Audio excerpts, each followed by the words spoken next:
This week's story is called The Birch Bark House by Louise Erdrich, selection illustrated by S.D. Nelson. And just a little bit about our author. Louise Erdrich is a member of the Turtle Mountain Band of Ojibwe. While she was growing up in North Dakota, her father often recited memorized poetry to her and her 6 siblings. She was inspired to write The Birch Bark House while she and her mother were researching their own family history. And then S.D. Nelson. When he was young, S.D. Nelson's Lakota Sioux mother told him traditional coyote stories. Now he's a storyteller. He is the author-illustrator of many books for young readers, including Coyote Christmas, Gift Horse, Quiet Hero, and The Star People, winner of the Western Writers of America Spur Award. So I don't know if you've noticed so far, based on the picture here too, we've got a Native American theme going on in our story. So we'll see what this is all about. But there is a connection to history because we will be moving out west, or at least the new Americans are moving out west, and they're going to come into contact with many Native Americans that are living on the land already. So we're going to see in history some more information about that too. This is historical fiction we are reading today. It's set in a real time and place in the past. As you read, look for realistic characters and events, and then details that show the story took place in the past. And this week we're going to look at theme. So what is the lesson we're trying to get out of this story? And your question that you will have to answer on Google Classroom after you listen is how can traditions influence a person's thoughts and feelings? So 5th grade, we are starting on page 668, 669, and I am starting to read on 670. So take a look at the pictures as you go along here, but I do recommend you open your own books, please, and follow along. Oma Chaos is returning home from an errand. She carries scissors for her mother and a lump of sweet maple candy for herself. Both the scissors and the candy are rare and valued items in her Ojibwe village in 1847. She is not eager to return home to the chore of tanning a moose hide and to her older sister Angeline, who made fun of her earlier in the day. Her feelings are hurt, and she wants nothing but to be respected by Angeline. Before she went back on the trail, Oma Chaos rinsed off the old candy lump in the lake. It came out beautifully, creamy golden, translucent, and grainy dark. A sweet. She started walking, her treasure now wrapped in a leaf. As she walked, Oma Chaos thought, there was no way to share such a tough nut of sweetness. How would she divide it? So Oma Chaos decided she did not want to cause trouble at home. Furthermore, at least one person in the family should get the full effect of the maple sugar. She would pop the whole thing into her mouth, all at once. This would save problems. The lump was delicious, tasting of spring sweetness and the inside of trees. Besides, Oma Chaos reasoned, as she walked contentedly along, the taste of the sugar would save her from eating every one of the berries that she was sure she would find on the path. Oma Chaos's feet moved slower and even slower yet. For one thing, the moose hide waited. For another, she was still angry with her older sister and didn't want to see Angeline. She could still feel that sister foot pressing hateful on her back. If only there were some way to impress Angeline, cause her envy, make her say, "Can I have some of those berries? Please, please, please." You can be sure Oma Chaos thought, her face taking on a faraway, haughty expression, she would be slow in answering. Yet the worst of it was this. Her sister was usually on her side, helping her plan tricks on the other children in the village, or gathering new ferns, or snaring rabbits, visiting the grave houses looking for sugar or food left for the spirits, tossing off her clothes to swim with her. And to have her older sister laugh at her hurt Oma Chaos so much inside that she both wanted Angeline to smile in surprise, to be proud, to envy her, and to feel rotten and be sorry forever. So Oma Chaos took the slow way back, looking for odamin, little red heartberries in the sunny margins of the wood near the ground. She carefully removed the hard lump of sweetness from her mouth, stuck it back in its leaf just inside the pocket of her dress. Just as the taste of maple sugar faded along her tongue, she bent over, pushed back the delicate leaves, and found masses of plump red little berries. Ah, 1, 2, 3. She'd eaten a handful, a huge handful. Another. She grinned, thinking that she'd allow her sister to return with her to plunder them, but only if Angeline changed her ways. Page 672. All of a sudden, a rustle and then a thump in a bush ahead made Omokeas freeze. A long moment passed as she stared through the dark leaves.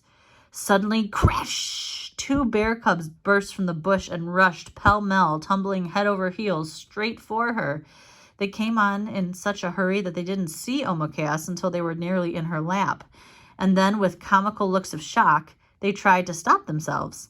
One flew flat on its face, bumping its nose and squealing. The other twisted in midair and landed in a heap on the ground, shaking its head in confusion at Omokeas. The bear boys looked at her. Slowly, she put out her open hand filled with heartberries. Curious, the cubs jumped forward, lost their nerve. They scampered backward and then crept forward shyly again. The smaller cub seemed slightly bolder and sniffed at Omokeas' hand. The bear cub took 1 berry, then jumped away in seeming fright at its own bold act. But the taste of the berry seemed to banish fear. The 2 now tumbled at her, growling, mock ferocious. Their long pink tongues touched up every berry from her hands, eagerly flicking them from her fingers as fast as she could pick. They seemed to like the game. It could have gone on for hours, that is, until she stood upright. Then they tumbled backward in alarm. Their chubby bottoms rolled them over like playing balls, and she laughed out loud. She realized they had thought Omokeas was their own size. They were astonished, the same way Omokeas had been the first time she saw the traitor Cadote unfold a seeing glass, something he called a telescope, a long shiny tube that grew in his hands. She bent down again. "Anin, little brothers," she said to them kindly, and they came forward. So here's a picture of them tumbling onto her through the bush. This is on page 673. That would be a surprise to have, 2 bear cubs kind of just barrel at you accidentally out through bushes. All right, page 674. She looked around. No mother bear. Omokeas was well aware that she shouldn't stay too close to these cubs, but after all, they seemed deserted. She looked around again. They were orphans. Perhaps the mother bear's skin was now draped across old Tallow's bed, although she hadn't heard about a recent kill. But still, no mother bear in sight, and these little ones so hungry. Wouldn't her big sister be thrilled when Omokeas returned with these 2 new brothers?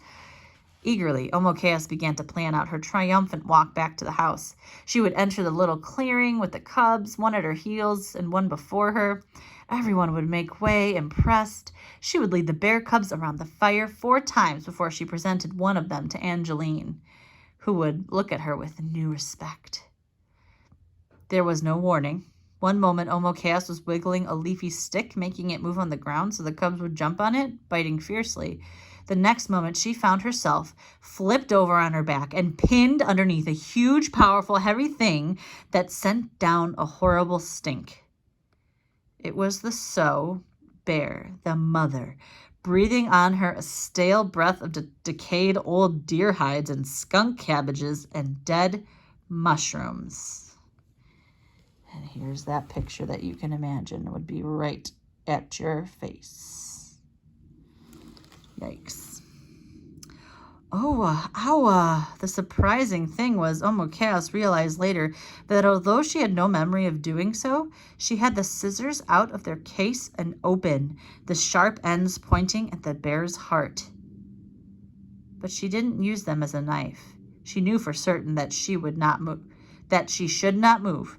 If the bear began to bite and claw, she would have to plunge the tip of the scissors straight in between the bear's strong ribs, use all of her strength, sink the blade all the way into the rounded hilt, and then jump clear, if she could, while the bear went through its death agony. If she couldn't get clear, Omochaos knew she would have to roll up in a ball and endure the bear's fury. She would probably be clawed from head to foot, bitten to pieces, scattered all over the ground. Until the mother bear made the first move, Omochaos knew she should stay still, or as still as possible, given the terrified jumping of her heart. Oh boy, let's see what happens. 676.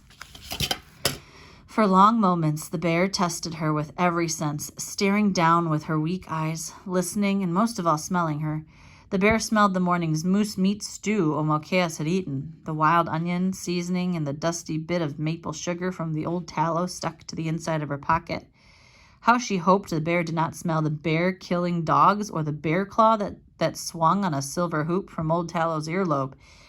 Perhaps the bear smelled the kind of touch of Grandma and Mama's bone and sprucewood comb, her baby brother's cuddling body, the skins and mats that she had slept in, and the little Pinch, who had whined and sobbed the night before. The bear smelled on Omochaos' skin the smell of its own cousin bear grease, used to ward off mosquitoes. Fish from the night before last night, the berries she was eating, the bear smelled all. Omochaos couldn't help but smell her back. Bears eat anything, and this one had just eaten something ancient and foul. Hein. Omochaos took shallow breaths. Perhaps it was to take her mind off the scent of dead things on the bear's breath that she accidentally closed the scissors, shearing off a tiny clip of bear fur, and then to cover her horror at the mistake, she started to talk. "Nokomis," she said to the bear, calling her grandmother, "I didn't mean any harm. I was only playing with your children. Gawino Jida, please forgive me." The bear cuffed at Omochaos, but in a warning manner, not savagely to hurt.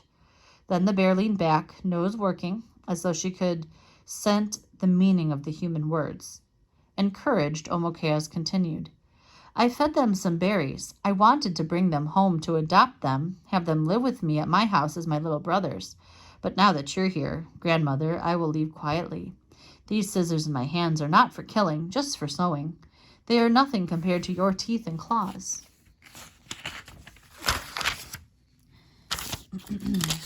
This is page 678. And indeed, Omochaos' voice trembled slightly as the bear made a gurgling sound deep in her throat, and bared her long, curved, yellowish teeth, so good at ripping and tearing. But having totaled up all of the smells and sifted them for information, the bear seemed to have decided that Omochaos was no threat. She sat back on her haunches like a huge dog, swinging her head around. She gave a short, quick slap at one of the cubs, then sent it reeling away from Omochaos. It was as though she were telling them that they have done wrong to approach this human animal and should now stay away from her. Omochaos' heart squeezed painfully. Even though it was clear her life was to be spared, she felt the loss of her new brothers. There they go, off. Page 679. "I wouldn't ever hurt them," she said again. The little cubs piled against their mother, clung to her. For a long moment, the great bear sat calmly with them, deciding where to go. Then, in no hurry, they rose in one piece of dark fur. One bear boy broke away, again tried to get near Omochaos. The other looked longingly at her, but the big bear mother abruptly nosed them down the trail. And that is the end of our story. And I'm going to stop the camera here on the last picture. So this is page 678. And that last part, it says, her Omochaos' heart squeezed painfully. Even though it was clear her life was to be spared, she felt the loss of her new brothers. Aww. So our theme, so what lesson, right? The theme says, how does Omochaos respond during the mother bear encounter? How do her reactions relate to the theme of this story? So think about how she responded to the mother bear on top of her. Okay, she was scared. She had the scissors ready to go in case she needed it. She knew what she had to do, right? She was thinking that in her head. On the previous page, 74, Oh, that's when she first gets encountered with the mother bear. And then, yeah, so it would be on page 674. We see what she's thinking, and she's pretty well trained in what to do in case she encounters this wild animal. So think about, what could that lesson be? Okay, what lesson is the author trying to teach us? And then I would like you to respond to this question. At least 2 sentences or more, please, on Google Classroom. And it says, how can traditions influence a person's thoughts and feelings? And a reminder, a tradition is like something you do. It could be part of your family. It could be because of part of your religion. Like during Christmas time, like my family goes to church. That's a tradition. I mean, it's part of our religious tradition too. But then we also always open presents on, well, at least with my mom and dad, we open presents on Christmas Eve. So like that's a tradition. Some other traditions could be, you know, going trick-or-treating on Halloween. So the question is, how can traditions influence a person's thoughts and feelings? So think about that and answer that. And that is the Birch Bark House.